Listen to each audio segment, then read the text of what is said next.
ঐকমত্য কমিশনে সংস্কার প্রস্তাব জমা দিল জামায়াত। প্রয়োজনীয় সংস্কারে জামায়াত সরকারকে যৌক্তিক সময় দিতে প্রস্তুত বলে জানিয়েছেন দলটির সেক্রেটারি জেনারেল মিয়া গোলাম পরওয়ার। সংখ্যানুপাতিক পদ্ধতিতে নির্বাচন সহ 5টি সংস্কার কমিশনের সুপারিশের উপর মতামত দিয়েছে দলটি। এদিকে সংস্কার বা নির্বাচন নিয়ে কমিশনের ওপর কোনো চাপ নেই জানিয়ে আলী রিয়াজ জানান, নির্ধারিত সময়েই কাজ শেষ করবে কমিশন।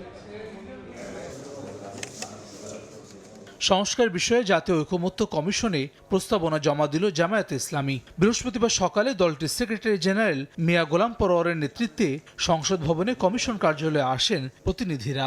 লিখিত প্রস্তাবনা তুলে দেন কমিশনের সহসভাপতি আলী রিয়াজের হাতে।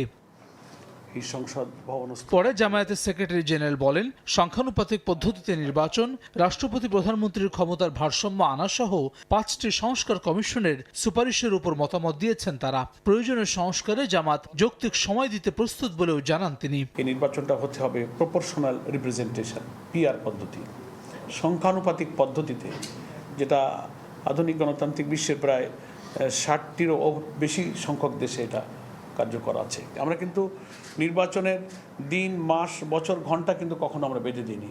আমাদের কাছে সময়ের চেয়ে মোর ইম্পর্ট্যান্ট হচ্ছে ইলেকশনটা নিরপেক্ষ হবে কিনা। ইলেকশনটা 14, 18, 24-এর মধ্যে ইলেকশন যদি আবার হয় তো সে 6 মাস, কারণ 2 বছর 5 বছর দেরি করে তো কোনো লাভ নেই। এ সময় জাতীয় ঐকমত্য কমিশনের সহসভাপতি আলী রিয়াজ বলেন, রাজনৈতিক দলগুলোর মধ্যে সংস্কারের ব্যাপারে কোনো সংশয় নেই। নির্ধারিত সময়ের মধ্যে কাজ শেষ করার আশা কমিশনের। রাজনৈতিক দলগুলোর মধ্যে সংস্কারের ব্যাপারে কোনো রকম সংশয় দ্বিধা নেই। রাজনৈতিক দলগুলো চান যে এখনকার যে পরিস্থিতি সেটা থেকে অতিক্রম করার, সেটা থেকে বেরিয়ে আসার পথ হচ্ছে সংস্কার। এটা হচ্ছে এক। দ্বিতীয় যেটা, সেটা হচ্ছে যে রাজনৈতিক দলগুলো এই সংস্কার প্রক্রিয়ায় অংশগ্রহণ করতে চান। তাদের দিক থেকে কোনোভাবেই কখনোই অসহযোগিতার তো প্রশ্নই ওঠে না, তারা সর্বাত্মক সহযোগিতা করেছেন। আগামী সপ্তাহে বিএনপি আর ঈদের পর এনসিপি সহ অন্যান্য রাজনৈতিক দল প্রস্তাবনা দেবে বলেও জানান আলী রিয়াজ। হাসান ওয়ালি, সময় সংবাদ, ঢাকা।